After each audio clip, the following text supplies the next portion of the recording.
But now let's talk borders. So last week I did a video called Abolitionist versus Anarchist, and was just talking about how John Vibes, who's my co-author and good friend, writing partner, have been trying to figure out how we want to do a podcast or some kind of Google chat or some kind of live video if possible to discuss our disdain for certain quote-unquote libertarians and anarchists who are starting to use their fear and let their possible racism or xenophobia push them towards supporting people like Donald Trump or immigration control and borders. And I said last time, I think that that's kind of getting me to the point of where I've never identified as an anarcho-capitalist, but I absolutely, it's hard to even identify as libertarian these days because I identify as libertarian in the historical sense, not in the sense that started with Murray Rothbard in the 1950s or Hans Hermann Hoppe or anybody like that. I mean, those people have some interesting thoughts, and I've read their stuff, and I do read their stuff, and I definitely have been a part of that crowd more often than not, but that's not where I stand. And what I stand for is libertarianism, anti-authoritarianism, individualism, empowerment, anti-state, voluntary association, all these different ideas. So although I am against the xenophobia and the racism, that would include people who might believe in those ideas, and I would have to accept that. That's fine. That's who they are. But what I'm working toward is more of an acceptance of individuals and, of course, self-defense, non-aggression, mutual aid, building a community outside the state, because I recognize that the state is the biggest problem, biggest block towards freedom. Now, it's not the only block, though, and this is the thing, is I recognize that we are dealing with a very complex situation. So I want to take a look at that. And really what I wanted to analyze here is the different reasons that I think people support the state and would support the idea of borders, first of all. Borders or immigration control, which inherently involves the state, especially from where we are now. Now, if we respect private property of any kind, individuals will have the right to decide whether or not they want to allow people to immigrate into their community or where they want to travel freely. I mean, so these different ideas will have a role still. Individuals aren't going to be forced to just let anybody into their community, to let anybody into their land and their projects, but we won't have the state to do it. So there's a difference between supporting the state and supporting borders, and in supporting people's idea of using property as an extension of their self-governing and self-ownership to either allow or deny individuals to come into their community. So we can still have that. I'm not saying that we need to advocate just some forced socialism where everybody has to accept anybody. No. So let's break this down. Like I said, I think that people if you're supporting borders, then you're more than likely you're supporting the idea of a state. And I'm coming at this from what I think is a true libertarian anarchist stance, but also even further than that, from a panarchist stance. So I'm going to read you bits and pieces of a couple of articles here. One is called A Panarchist Take on Borders and Immigration. Then I have just going to show you briefly about what panarchism is. And then I have one called Where Hans Hermann Hoppe Goes Wrong. And then we're going to talk a little bit about culture. So first off, if you're supporting the idea of borders, like I said, you're empowering the state because it inherently requires the state to enforce that. If you want to enforce these arbitrary borders, the borders of the United States, I'm not talking about your own community's borders, but the borders that we have right now in the United States. Now, also, you are supporting the police state, the surveillance state.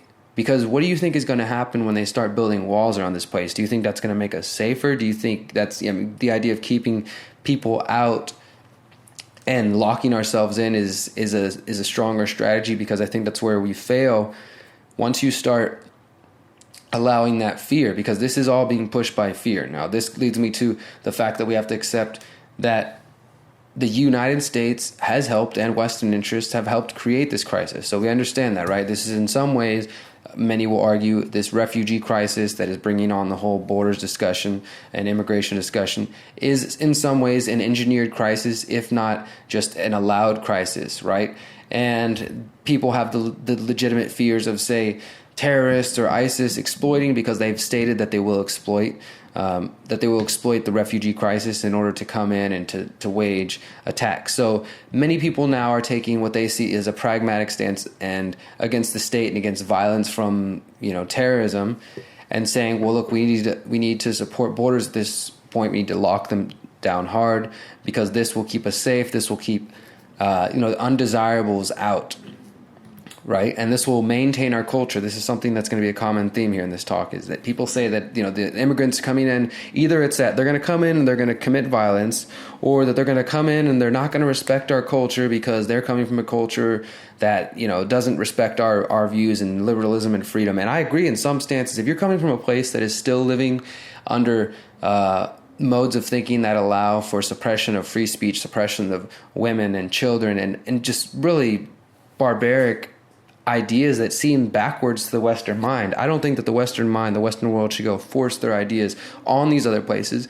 But at the same time, they should not come here and try to force their ways upon, my community or this country as a whole or anybody, right? This engineered crisis will allow that, right? ISIS has discussed wanting to create no-go zones, safe zones where only Muslims can come into so that they can, create terrorism and just generally keep people out. So all of those are legitimate fears and arguments in some way, that we're dealing whether or not the United States created and funded ISIS and whether or not they allowed this or engineered this refugee crisis to happen in order to bring the refugees here. I believe it is in order to provoke more division, to keep people arguing about race, refugees, religion, immigration, and keep us divided, right? While at the same time, if there is a terrorist attack, which will more than likely be a false flag attack, if that happens, then we're going to tear each other apart even more, because all these people who've been calling for stronger borders will feel justified. And I was like, we got to get these crazy terrorists. We can't allow them, to keep coming into this country now. Now we got to lock up all the people who are Muslim or all the people who look like this, or, it's just all these things, though, are being used in order to secure a tighter police state. You are being tricked to be afraid of liberty. Liberty, freedom, liberation is never a safe bet. It's going to be dangerous, but that is the risk that we take as libertarians, as anarchists, as just individuals in pursuit of freedom, that you're willing to push the boundaries of that because it's not going to be safe. This thought right here is from an article called A Panarchist Take on Borders and Immigration from Paul Banu from striketheroot.com. And he's responding to another article. This is a quote first of the first article and then his response. So what does culture have to do with maintaining the libertarian order? This, to me, is quite simple. The less conflict, the less chance that some self-proclaimed and self-pitying disadvantaged group will look to a savior to deliver them from perceived suffering. And he's discussing the culture of those coming from the outside, the immigrants, as it were. And this is the guy response. This is his response. I'm not sure I buy this. It does seem true to some extent that a society of like-thinking people will have less conflict. However, a leavening of other culture does add its own form of good to society. For example, the questioning of authority and reducing mindless conformism. Personally, I think society works best with a strong majority culture along with small percentages of other distinct cultures. And now, I'm not sure I agree with this, but this may be accurate. He says it's when a minority culture approaches majority status and challenges the majority culture that gives rise to lots of conflict. I do agree with that, but I'm not sure I agree with a society being structured in some way that there's a strong majority culture surrounded by, mixed with smaller, distinct cultures. I mean, it's hard, again, to offer prescriptions of how we should, arrange society whenever we're talking about freedom. I don't think anarchism is about prescribing things, so we can develop our own theories, and I'm glad that people do, so we can learn from each other and sort of theorize about what the world might look like. But ultimately, in the end, when it comes to anarchy and freedom, we have no idea what it's going to look like. So yeah, there may be some areas where the majority is one type of ethnicity or religious group, and that's all there is. And then other minorities are basically unwelcome. But as he said here, that it's when there's conflict, when one minority starts to rise up and become the new majority. Inevitably, there will be conflicts, and maybe that's something that's going on. There's people who are making this argument that we're in the middle of this clash of civilizations, and this is I think in some ways that argument could be made. The Western world, maybe the quote unquote more modern world, being challenged by those who are living in a time or living with a mindset that doesn't respect freedom and liberalism and these ideas. But at the same time, the Western quote unquote modern world is also backwards in a lot of ways, and we can look to indigenous communities for lessons on how to live more in harmony with the planet. So there may be a clash of civilizations going on, but it's not just the West versus, the backwards Middle East. This is the world versus itself in many ways, because, we have all these different conflicting viewpoints. And although I see power in the Western mindset and the beauty and the intelligence, the enlightenment that's come out of all that, of course I see good in that, but I also see destruction, and I see horror. So just the idea that this is some battle to save Western white culture. No, that's not my culture. Again, this is not the culture I'm trying to save. And he goes on here to say, add to this fact that almost any modern large society will have large segments of distinctly different cultures, just as panarchy posits, then you are left with the fact that people are simply going to learn to tolerate others. This is not an impossible task, as panarchy is itself modeled on religious tolerance, which was a new thing a couple hundred years ago. A panarchic society will contain both smaller monocultural towns and larger multicultural cities. There's no getting around the fact that real tolerance will be a primary element of the larger society. It will be aided by the lack of imposition that is inherent in panarchy. So that's one thing that I want to say is that, and let me go on here a little bit. He says, once we have transitioned to panarchy, the state will be limited to operating within each polity, and there are multiple concurrent states. Now, suppose some disadvantaged group needs quote-unquote help. Well, what polity does it belong to? If it's a more leftist polity, then yes, the state will help. Nothing wrong with that, at least in that community. In some other communities, there will be no help, and other forms of relief for that group will have to be found, such as voluntary action. So what will there be to argue about? The original author worries that one group might think members of that disadvantaged group and a different community also need their help and might be moved to supply it. Well, that is inter-community aggression. There will always be opportunities for inter-community aggression, not only for this issue, but for any other. Each community will clearly need to be able to deter such. Communities will have to maintain a defensive stance. That is a given. And another one here, another problem with this argument is that it depends on government coercion. Libertarians do have to make such compromises, the use of roads, but they should be avoided wherever possible. If too many compromises are made, libertarianism becomes a word devoid of meaning. And he also says that framing the question as open versus closed or managed borders does not help really either. No one is advocating that immigrants run willy-nilly over the landscape. The fear of a few bombed-out Syrians is just silly, particularly given that the 2-year vetting process. The state gorilla is sitting on everyone's back, yet they're worried about orphans. Sometimes a person has to get a hold of his fear and man up. Fear seems to be a big fad among the conservatives.